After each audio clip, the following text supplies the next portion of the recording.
नमस्कार साथियों, आप सभी का बहुत बहुत स्वागत है आपके अपने ऑनलाइन इंस्टीट्यूट निशांत ज्ञान के यूट्यूब प्लेटफॉर्म पर। मैं नितिन उपाध्याय आप सभी का स्वागत करता हूं, अभिनंदन करता हूं आज के अपने इस वीडियो पर। मित्रों, आज के वीडियो का टॉपिक है, हम लगातार आपको पर्यावरण की क्लासेज मुहैया करा रहे हैं। आपके भविष्य को देखते हुए हम आपके भविष्य को उज्जवल बनाने के लिए लगातार प्रयासरत हैं और उम्मीद है कि आप सभी लोग क्लासेज का आनंद अपनी तरफ से ले रहे होंगे। और मित्रों, कुछ लोग कहते हैं कि सर आप लाइव क्लास लिया करिए, सीमित संसाधनों की वजह से, और हम जिस क्षेत्र में रहते हैं ग्रामीण अंचल का एरिया है, यहाँ पर नेटवर्क इतने अच्छे तरीके से नहीं होता है। इस वजह से हम लाइव क्लास लेने में अभी वर्तमान के समय में उचित नहीं है और लाइव क्लास ले भी नहीं पाएंगे, संसाधन नहीं है। ठीक है, धीरे धीरे आप लोगों के आशीर्वाद से धीरे धीरे जब आपका परिवार ग्रोथ करेगा तो धीरे धीरे सारी स्थिति सही होगी, तो मैं आपके बीच लाइव भी रहूँगा। ठीक है, आज की वीडियो में हम बात करेंगे मित्रों पर्यावरण की। लगातार मैंने 20 क्लासेज लिया और 20 क्लासेज में 20 इंपॉर्टेंट लेक्चर मैंने समाप्त करने का प्रयास किया। आज की वीडियो में 30 महत्वपूर्ण क्वेश्चन आपको कराने वाले हैं। ये सभी महत्वपूर्ण क्वेश्चन यूपी टेट पर्यावरण के रूप में आप मान सकते हैं कि आपका एक मॉडल पेपर है पर्यावरण का। आप इसमें से इंगित करिएगा, इसमें से ऐसे भी प्रश्न होंगे जिसे हमने पढ़ाया है और ऐसे भी प्रश्न होंगे जिसे हमने नहीं पढ़ाया है। ठीक है मित्रों, पर्यावरण की जो क्लासेज बनाई जाएंगी हमारी तरफ से लगभग 30 से 31 क्लासेज बनाई जाएंगी। लगभग 20 क्लासेज बन चुकी हैं। ठीक है, 30 से 31 क्लासेज हमारी तरफ से बनाई जाएंगी पर्यावरण की, जो आपके लिए हमेशा ही विजिबल रहेंगी यूट्यूब पर, तो आप उसे देख सकते हैं। उसके बाद जब आप लोग तैयारी के रिदम में होंगे, जब आप लोग यूपी टेट देने वाले होंगे, उस समय केवल और केवल हमारी तरफ से इंपॉर्टेंट क्वेश्चन की सीरीज चलाई जाएगी, क्योंकि उसके पहले मैं आपको पूरा का पूरा सिलेबस कवर करा चुका हूँगा और आप जो है बेहतर उस समय उन विद्यार्थियों से काफी आगे निकल चुके होंगे जो वर्तमान में तैयारी प्रारंभ करेंगे। ठीक है, आइए चलिए 30 क्वेश्चन की बात करते हैं। इन 30 क्वेश्चन में से आप बताइएगा कितने क्वेश्चन आपको आते हैं और मैं आपको बताऊंगा इसमें से 30 क्वेश्चन में से मैंने कितने क्वेश्चन आपके लेक्चर में पढ़ाया है। ठीक है, चलिए सबसे पहले क्वेश्चन की बात करते हैं। पहला क्वेश्चन बहुत ही आसान है, भारत का राष्ट्रीय पशु कौन सा है? ठीक है, तो उम्मीद है आप सभी लोग जानते हैं भारत का राष्ट्रीय पशु कौन सा है? बाघ है। क्या है? बाघ। ठीक है, इसे हम बस इतना जानिएगा, भारत का राष्ट्रीय पशु क्या है? बाघ है। आप सभी लोग इससे जानते हैं। दूसरे क्वेश्चन की बात करते हैं, सागरीय खरपतवार किसका महत्वपूर्ण स्रोत है? सागरीय खरपतवार, जो सागर में समुद्र में खरपतवार होते हैं, उसका महत्वपूर्ण स्रोत या महत्वपूर्ण कारण क्या है? क्या क्लोरीन है या ब्रोमीन है या आयोडीन है या लोहा है? ठीक है मित्रों, इसके लिए मैं बता दूं, सागर में जितने भी खरपतवार टाइप के वृक्ष उग जाते हैं छोटे छोटे, उसका महत्वपूर्ण कारक होता है कि सागर के जल में लवणता पाई जाती है। आप सभी लोग जानते हैं जिसमें लवणता पाई जाती है उसमें क्या पाया जाता है? आयोडीन पाया जाता है। तो option number C is the right answer. Iodine की कमी से, आयोडीन के कारण ही खरपतवार सागर में पाए जाते हैं। क्वेश्चन नंबर तीसरे की बात करते हैं, प्रोजेक्ट टाइगर की शुरुआत कब हुई थी? मित्रों, यह यूपी टेट में लगातार क्वेश्चन पूछा जाता है, इस वजह से मैंने इस क्वेश्चन को स्थान दिया कि प्रोजेक्ट टाइगर की शुरुआत कब हुई थी। मैंने हर एक क्लासेज में लगभग इसका जिक्र किया। 1973 में प्रोजेक्ट टाइगर की शुरुआत होती है। कहां से होती है? Jim Corbett national park Uttarakhand में होती है। ठीक है, वर्तमान के समय में कितने टाइगर रिजर्व है मैंने यह भी बताया है। वर्तमान के समय में 53 टाइगर रिजर्व बनाए जा चुके हैं। जो 52वां टाइगर रिजर्व बनाया गया था वह रामगढ़ विषधारी बूंदी राजस्थान में स्थित है, उसे बनाया गया था। और जो 53वां टाइगर रिजर्व बनाया गया है वो गुरु घासीदास टाइगर रिजर्व, जो कि छत्तीसगढ़ में स्थित है, उसे बनाया गया है। ठीक है, आइए चलिए चौथे क्वेश्चन की बात करते हैं। निम्नलिखित में से किस वर्ग में प्रोटीन की प्रचुरता पाई जाती है? आपको ध्यान रखना है, चारों में से किस वर्ग में प्रोटीन की बहुलता पाई जाती है? दूध, आम और गाजर में पाया जाता है, अंडा, मटर और मछली में पाया जाता है, सोयाबीन, चना और मक्का में पाया जाता है, सेब, दही और मांस में पाया जाता है। मुझे उम्मीद है कि मैंने विटामिन के चैप्टर को बहुत ही बेहतरीन तरीके से पढ़ाया था। उसमें मैंने आपको बताने का प्रयास किया था कि किस तरीके से प्रोटीन क्या होता है, विटामिन क्या होता है, कहां से क्या पाए जाते हैं। तो प्रोटीन की प्रचुरता किसमें होती है? उम्मीद है कि सही आप लोगों ने चयन कर लिया होगा। सोयाबीन, चना और मक्का में जो है प्रोटीन की प्रचुरता होती है, यही तीनों में होता है। सोयाबीन में भी प्रोटीन होता है, चना में भी प्रोटीन होता है, मक्का में भी प्रोटीन होता है। ठीक है, चलिए पांचवें क्वेश्चन की बात करते हैं मित्रों। पांचवा क्वेश्चन है, एक नक्षत्र का रंग निर्भर करता है। एक नक्षत्र का रंग, जो नक्षत्र का मतलब नक्षत्र या तारे, एक तारे का रंग किस पर निर्भर करता है? सूर्य से दूरी पर निर्भर करता है, या त्रिज्या पर निर्भर करता है, या उसके घनत्व पर निर्भर करता है, या उसके पृष्ठीय ताप पर निर्भर करता है? तो मित्रों आप सभी लोग जानिएगा कि जो नक्षत्र होते हैं या तारे होते हैं, इनका जो रंग होता है वह उनके पृष्ठीय ताप पर निर्भर करता है। इस बात को रट लीजिएगा, उनके पृष्ठीय ताप पर निर्भर करता है। मैं आपको बता दूं, अगर किसी भी नक्षत्र का रंग नीला होता है, किसी भी नक्षत्र का रंग नीला होता है तो माना जाता है उसमें जो है पृष्ठीय ताप अधिक है। अगर ऐसे भी क्वेश्चन आ सकता है, जिसका ताप अधिक होगा उसका रंग कैसा होगा? तो उसका रंग नीला होगा। और जिसका ताप जो है कम होगा उसका जो है रंग कैसा होगा? पीला होगा। ठीक है, इस बात को भी आप ध्यान रखिएगा। ठीक है, चलिए छठवें क्वेश्चन की बात करते हैं मित्रों। छठवां क्वेश्चन है वनों के महत्व के कारण क्या है। वनों के महत्व के कारण ग्रीन गोल्ड है, ग्रीन आइलैंड है, ग्रीन हाउस है या ग्रीन सिल्वर है। तो बताइएगा वनों के महत्व का कारण क्या है। इसे थोड़ी सी इंग्लिश भाषा में लिख दिया गया है जिससे शायद आप लोगों को कंफ्यूजन की स्थिति क्रिएट हो कि वनों का महत्व क्या होता है। मित्रों आप सभी लोग जानते हैं हम वनों को महत्व देते हैं, कहते हैं हरा भरा जब पूरा जग रहेगा तभी जाकर के हम सांस ले पाएंगे और इस पर्यावरण को सुरक्षित रख पाएंगे। हरा का मतलब होता है ग्रीन और गोल्ड का मतलब होता है सोना। ठीक है, जो हरा सोना होता है वह वनों के महत्व को दर्शाता है। वनों के महत्व को क्या दर्शाता है? हरा सोना जो है वनों के महत्व को दर्शाता है। आप कमेंट बॉक्स में बताइएगा कि पर्यावरण में हरा सोना किसे कहा जाता है। ठीक है, चलिए आगे बात करते हैं मित्रों 7वें क्वेश्चन की। पृथ्वी का अपमार्जक कौन है? बताइएगा पृथ्वी का अपमार्जक कौन है? जीवाणु व कवक है, मृदा व जल है या पशु है या पक्षी है। ठीक है, मैंने पारिस्थितिकी चैप्टर में इसे बहुत ही बेहतर तरीके से बताया कि पृथ्वी का अपमार्जक किसे कहा जाता है। मैंने वहां पे जो है गिद्ध के बारे में बताया था और कहा था कि गिद्ध जब मर जाता है तो गिद्ध को कौन खाता है। मैंने बताया कि अपघटक जो होते हैं वो खाते हैं। तो अपघटक कौन कौन से होते हैं मित्रों आप सभी लोग जानिएगा। जीवाणु व कवक जो है अपघटक की श्रेणी में आते हैं और इसे जो है पृथ्वी का अपमार्जक भी कहा जाता है। ठीक है, आपसे कहा जाए कि पृथ्वी का अपमार्जक कौन है तो जीवाणु व कवक जो है पृथ्वी के अपमार्जक होते हैं। या जीवाणु व कवक के अतिरिक्त कोई आ जाए, अगर इसके मतलब कि जीवाणु व कवक नहीं दिया गया है, वहां पे अपघटक शब्द इस्तेमाल किया गया है तो अपघटक भी पृथ्वी का अपमार्जक बोला जाता है। आगे बात करते हैं 8वें क्वेश्चन की। कथक किस क्षेत्र का शास्त्रीय नृत्य है? अगर आप उत्तर प्रदेश में रहते हैं और उत्तर प्रदेश के बारे में थोड़ी जानकारी आप रखते हैं तो निश्चित रूप से आप इसका उत्तर सही लगा पाएंगे। कथक जो है उत्तर प्रदेश का राष्ट्रीय नृत्य है। क्या है? कथक जो है उत्तर प्रदेश का राष्ट्रीय नृत्य है। ठीक है, उत्तर प्रदेश का शास्त्रीय नृत्य है। उत्तर प्रदेश का शास्त्रीय नृत्य कौन सा है? कथक। मित्रों अभी हाल ही में पंडित बिरजू महाराज का निधन हुआ है। आप सभी लोग ध्यान रखिएगा अपने। मैं उम्मीद करता हूं कि आप सभी लोग नोट्स जरूर बना रहे होंगे। जितनी भी क्लासेज हमारी तरफ से दी जा रही हैं तो आप नोट बना करके लिखिएगा। पंडित बिरजू महाराज का जो हाल ही में निधन हुआ था वह कथक डांस से या कथक नृत्य से संबंधित थे और इन्हें जो है पद्म विभूषण की उपाधि मिल चुकी थी, अर्थात यह पद्म विभूषण सम्मान से सम्मानित किए गए चुके थे। आगे बात करते हैं मित्रों 9वें क्वेश्चन की तरफ। निम्नलिखित में से रबी की फसल कौन सी है? आपसे पूछा गया है रबी की फसल कौन सी है। मित्रों आप सभी लोग जानते हैं रबी, खरीफ और जायद की फसलों के बारे में। रबी की फसल में आपको बता दूं, रबी मतलब सूर्य। जब सूर्य का चमचमाहट ज्यादा होता है उस समय जो फसल पैदा होता है उसे हम रबी की फसल बोल देते हैं। मैं थोड़ा सा याद कराने का प्रयास करता हूं। वैसे मुझे लगता है कि आप सभी लोग जानते होंगे इसके बारे में, रबी क्या होता है, खरीफ क्या होता है, जायद क्या होता है। लेकिन समझिएगा रबी का मतलब जहां पे जब सूर्य की गर्मी या सूर्य की लालिमा या सूर्य की चमचमाहट जिस मौसम में ज्यादा हो और उस मौसम में जितने भी फसल काटे जाते हैं वो रबी की फसल कहलाते हैं।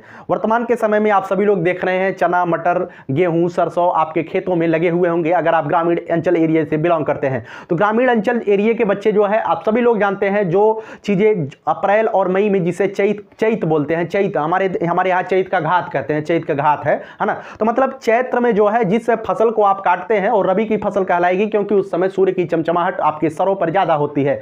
तो रबी की फसल के बारे में यहां पे आप अच्छे से अंदाजा लगा सकते हैं। जो चना होता है या कैसा फसल है तो रबी की फसल है। ठीक है, इसके विपरीत जो फसलें जो है हम मतलब कि वहां काटते हैं ठंडियों के महीने में काटते हैं वो होती हैं खरीफ की फसलें। जैसे हम धान काटते हैं ठंडियों के महीने में, वो सभी क्या होती हैं? चावल। ठीक है, खरीफ होती हैं। अभी रबी, खरीफ और जायद की फसलों के बारे में हम डिस्कस से चर्चा करेंगे, उसके बारे में टेंशन मत लीजिएगा। पोलियो किसके कारण होता है? पोलियो किसके कारण होता है इसके बारे में भी हम बात करेंगे। प्रमुख जीवाणु, विषाणु और कवक से होने वाले रोग, प्रोटोजोआ से होने वाले रोग, और उम्मीद है कि आप सभी लोग इसका जवाब जरूर दे पाएंगे।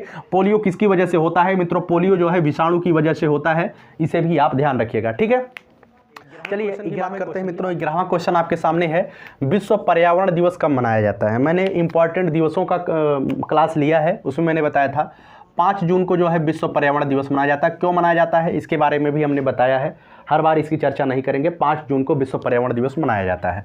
12वां क्वेश्चन है, पौधे में प्रकाश संश्लेषण की क्रिया किस रंग में सर्वाधिक होती है?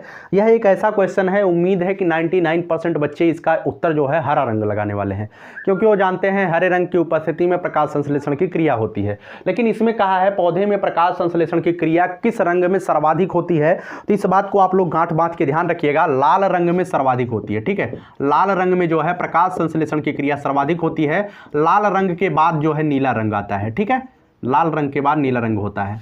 चलिए उम्मीद करता हूं आप समझ गए होंगे। और आप लोग अगर इसके बारे में डिटेल से अध्ययन करना चाहते हैं तो सर्च करिएगा, कहीं यूट्यूब पर सर्च नहीं करना, आपको गूगल पे सर्च करना और अच्छे से इसके बारे में डिस्कस जान लेना है अगर आप पढ़ने के उत्सुक हैं तो।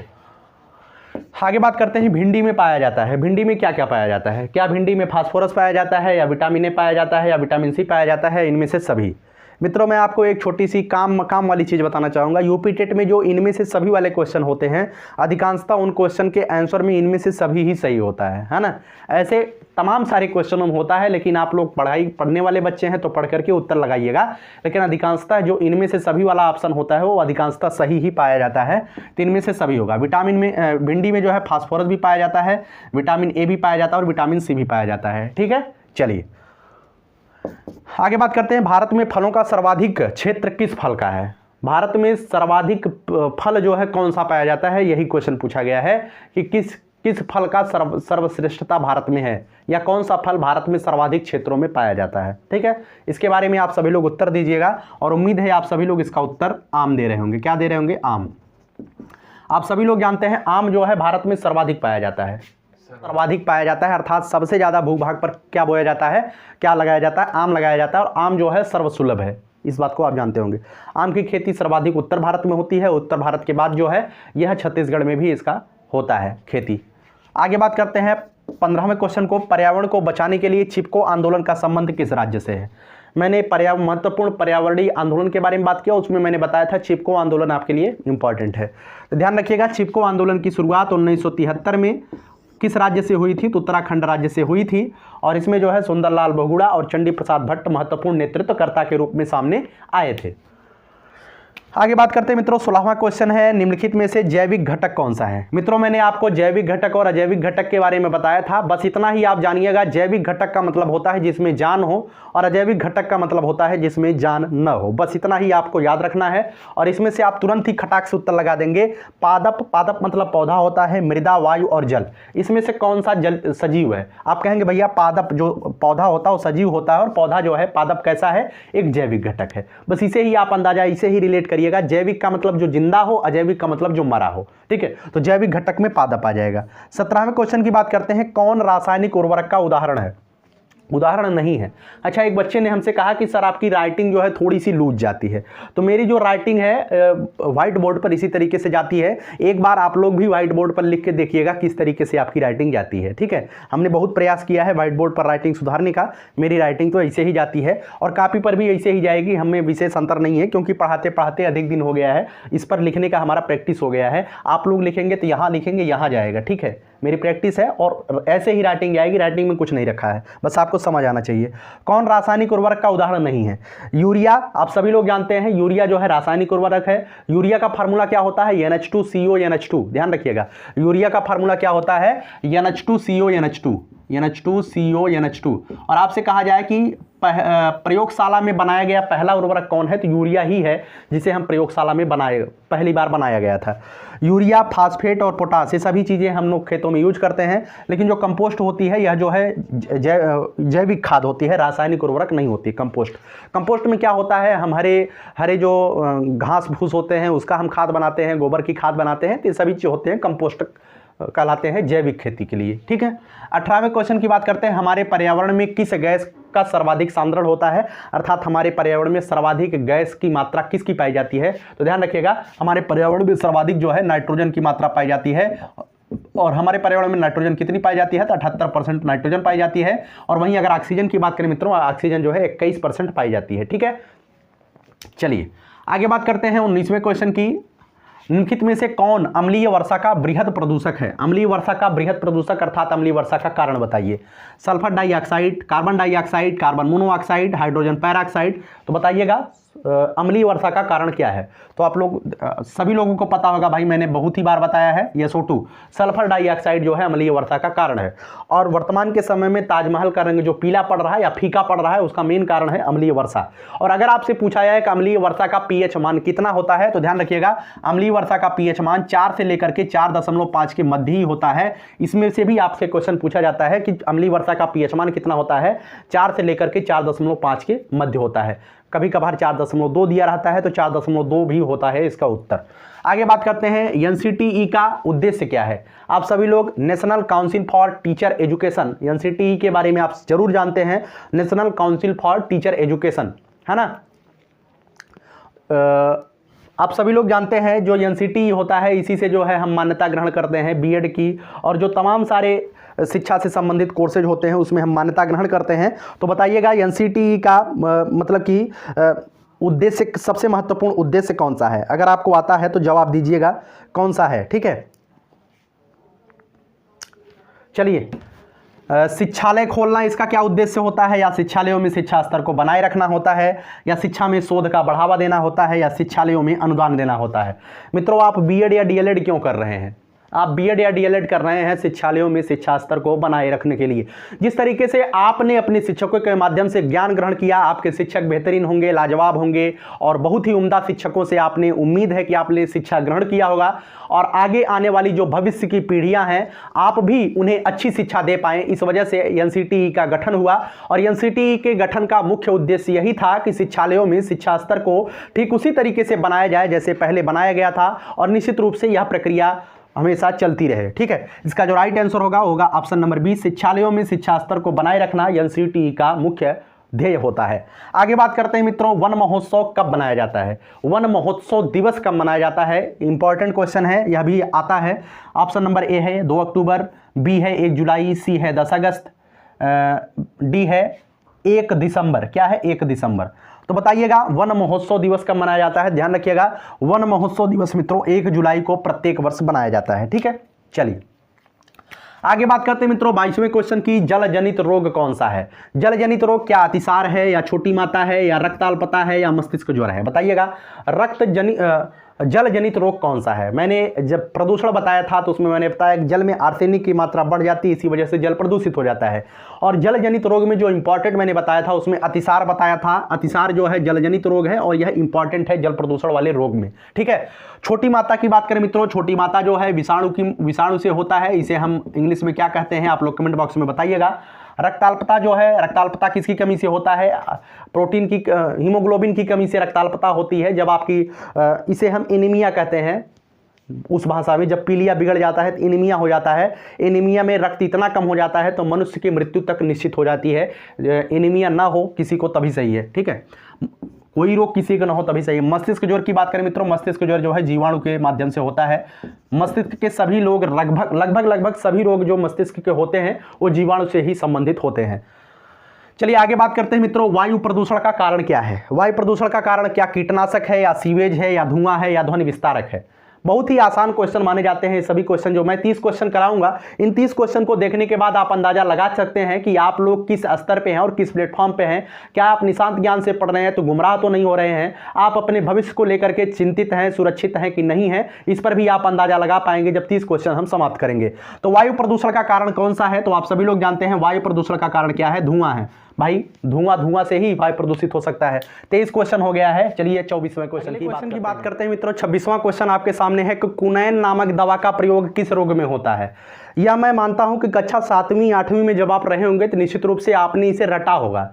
मैं भी कक्षा 7वीं 8वीं में कभी पढ़ा था, आप भी कभी पढ़े होंगे, निश्चित रूप से आप पढ़े होंगे, तभी जाकर के आज बीएड डीएलएड कर रहे हैं। तो कुनैन नामक दवा का प्रयोग किस रोग में होता है? तो आप सभी लोग जानते हैं जो मलेरिया होता है, इस मलेरिया के रोग में जो है कुनैन नामक दवा का प्रयोग होता है। एक कुनैन कोई दवा नहीं है, कुनैन एक वृक्ष है, उसी वृक्ष के छाल का प्रयोग किया जाता है मलेरिया की दवा के रूप में। मलेरिया जो है किसकी वजह से होता है? मादा एनाफ्लीज मच्छर की वजह से होता है। किससे होता है?